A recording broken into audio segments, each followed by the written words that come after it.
Magic Monty Reed 190197.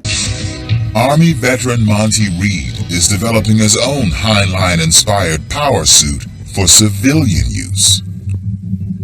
In 1986, I was an Army Airborne Ranger. This particular jump, we were jumping from 800 feet. And when I left the plane, everything was normal. My parachute opened, but somebody's parachute came underneath mine, and their parachute caused my parachute to collapse. And I hit the ground, broke my ankle, broke my back. Doctors told me I was a quadriplegic. They said that it would get worse, and it was permanent, and that I just needed to accept it. At Reed's lowest point, he discovers a new mission. I thought, man, if I could build a lightweight version of this that could lift 175 pounds, then I would be able to walk and get my life back. And that's where I got the inspiration for the life suit. After his accident, Monty Reed struggles to beat the odds. He regains limited mobility and founds They Shall Walk. They Shall Walk is a nonprofit medical research company that is committed to developing technology that improves the quality of life, giving paralyzed people the gift of walking. Our primary project is called the Life Suit Robotic Exoskeleton. It's a two-legged walking, balancing robot that allows paralyzed people to walk. Monty Reed has been developing robotic exoskeletons at his Seattle lab for over a decade. When nobody's looking, I'll come sneak into the lab when I'm having a bad day, fire it up and go for a walk, and it's great. So an individual paralyzed person will be able to park their chair and climb in and get going. Reed's current life suit model, Prototype 13, weighs 75 pounds and is driven by compressed air. The suit's user does not power its movements. Robotic legs do all the work.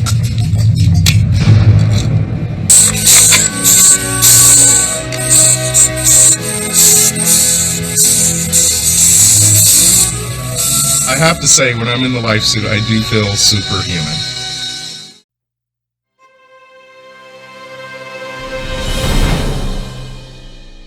Hello everybody, my name is Magic Monty Reed. I'm from New York. When I was a child, I found that magical things happened all around me. When I played with cards, the cards would cooperate. You would name a card and it would turn out that it was the card that I had predicted. I found that I could play with coins and they would do sometimes amazing things.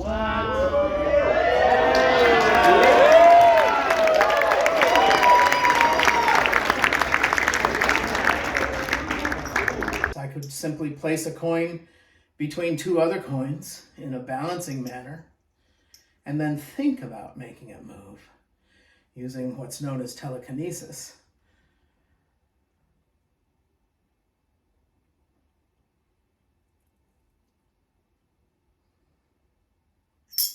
And so I realized the best place for me to hide in plain sight was as a magician. And so I did magic shows from age 6 through 18. And when I was in high school, I decided I wanted to be a research scientist. I wanted to go to college. And the high school counselor said, you know, your test score is really not good enough to even apply. And so I did the next best thing. I joined the U.S. Army Airborne Rangers. And I worked with some of the toughest, honorable, hardest working, bravest people on the planet. It was an honor to serve with them. I did find out after a few years of hard work that gravity, it's a law, not a suggestion. I laugh about it now, but at the time it was pretty painful. I broke my ankle, I broke my back in several places, and they put me in a hospital down in California. And while I was there, the doctor told me, this is your new life, you have to accept it, and I refused.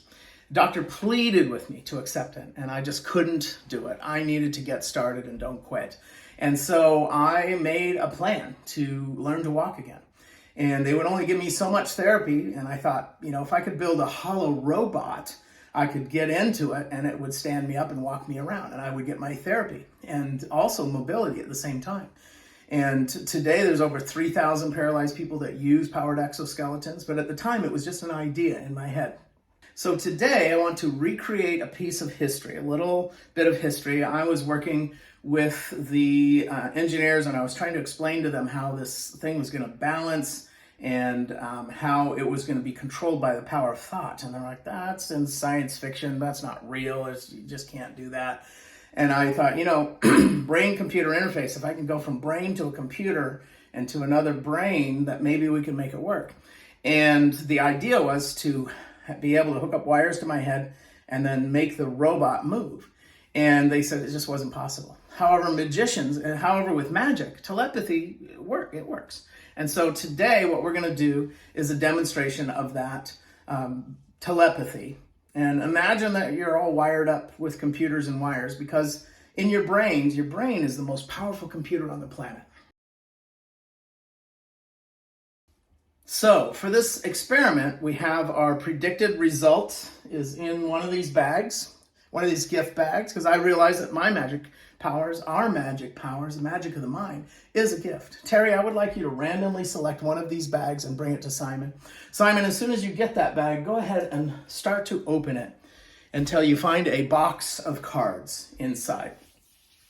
Howie, I'm going to send you some information right now, and hopefully you're going to receive the information, and it may seem like a free choice, but I'm going to try to send a thought to you right now. And Howie, I would like you to pick between red and black.